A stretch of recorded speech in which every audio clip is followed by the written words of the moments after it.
Mukundra national tiger reserve के 1 kilometre के eco sensitive zone के बाहर अब खनन सहित अन्य वाणिज्यिक गतिविधियों को प्रारंभ करने को लेकर सभी बाधाएं खत्म हो गई हैं।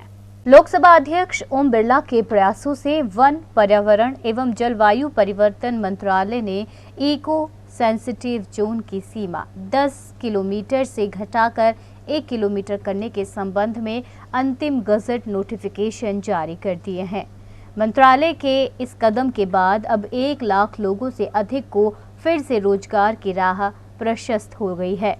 वन, पर्यावरण एवं जलवायु परिवर्तन मंत्रालय की ओर से 27 नवंबर को जारी नोटिफिकेशन के अनुसार इको सेंसिटिव जोन में किसी भी प्रकार के खनन की अनुमति नहीं होगी, परंतु इस सीमा के बाहर खनन उच्चतम न्यायालय द्वारा TN गोडा वर्मन थिरुमुलपाई बनाम भारत गणराज्य व गोवा फाउंडेशन बनाम भारत गणराज्य मामलों में दिए गए निर्णयों के अनुरूप किया जा सकेगा।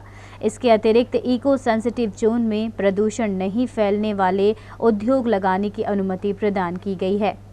प्रोटेक्टेड एरिया के इस किलोमीटर के दायरे या इको सेंसिटिव जोन की सीमा तक कोई नया होटल या रिसोर्ट नहीं खोला जा सकेगा, परंतु इस सीमा के परे सभी प्रकार के नए पर्यटन गतिविधियों अथवा पूर्व में विद्यमान पर्यटन गतिविधियों के विस्तार की अनुमति होगी। मुकुंदरा नेशनल टाइगर प्रोजेक्ट निश्चित रूप से पर्यटन की दृष्टि से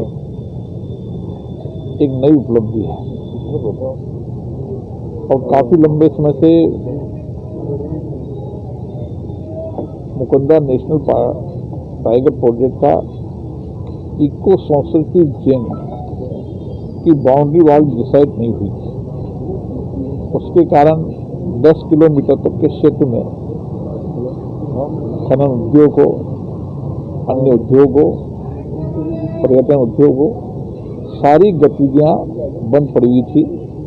अब फाइनल गजट नोटिफिकेशन के बाद बंद पड़ी माइंस, इंडस्ट्रीज, एजुकेशन सेक्टर, पर्यटन, इन सबको एक नई आर्थिक रूप से काम करने के लिए आज़ादी मिलेगी। वहीं लोकसभा स्पीकर बिरला ने एयरपोर्ट को लेकर कहा कि एयरपोर्ट की जमीन को लेकर सरकार को पत्र लिखा जा चुका है। एयरपोर्ट के लिए प्रयास किए जा रहे हैं। जल्द हवाई सेवा का सपना पूरा होगा। हवाई अड्डे के लिए राज्य सरकार को जमीन के लिए लिखा है।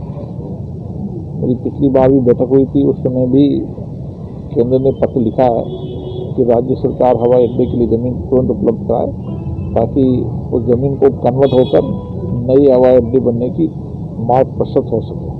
वहीं अपने 4 दिवसीय प्रवास पर कोटा आए लोकसभा अध्यक्ष ओम बिरला ने बुधवार को कैंप कार्यालय पर आमजन से मुलाकात की और समस्याएं सुनी। उन्होंने कोचिंग शुरू करवाने को लेकर कोटा में चल रहे आंदोलन को लेकर कहा कि कोरोना की गाइडलाइन की पालना करते हुए कोचिंग किस तरह से शुरू की जा सकती है, इसे लेकर सरकार से बात की जाएगी।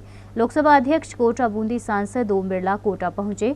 बिरला ने अपने आवास पर सोशल डिस्टेंसिंग की पालना करते हुए जन सुनवाई की।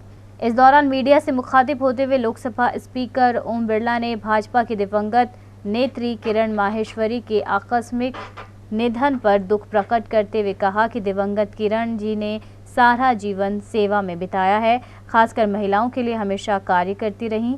इसके अलावा संगठन में भी उन्होंने एक नई ऊंचाई पाई थी। उनके निधन से देश और पार्टी को एक अपूरणीय क्षति पहुंची है। इसके साथ ही लोगों को कोरोना से बचाव के लिए संदेश दिया। लोगों को सरकार की गाइडलाइन की पालना की जानी चाहिए ताकि कोरोना संक्रमण से बचा जा सके। कोरोना की किरण माहेश्वरी जी की मृत्यु हम सबके लिए व्यक्तिगत पीड़ादायक है। उन्होंने अपना पूरा जीवन समाज और देश के लिए समर्पित किया। अपने परिवार का त्याग कर सामाजिक जीवन के अंदर लोगों की सेवा और जिंदगी और भलाई के लिए काम किया। उन्होंने संगठन की दृष्टि से भी देश भर की महिलाओं को राष्ट्र के कार्य में जोड़ने में काम किया। निश्चित रूप से उनकी मृत्यु व्यक्तिगत रूप से मुझे क्षति है।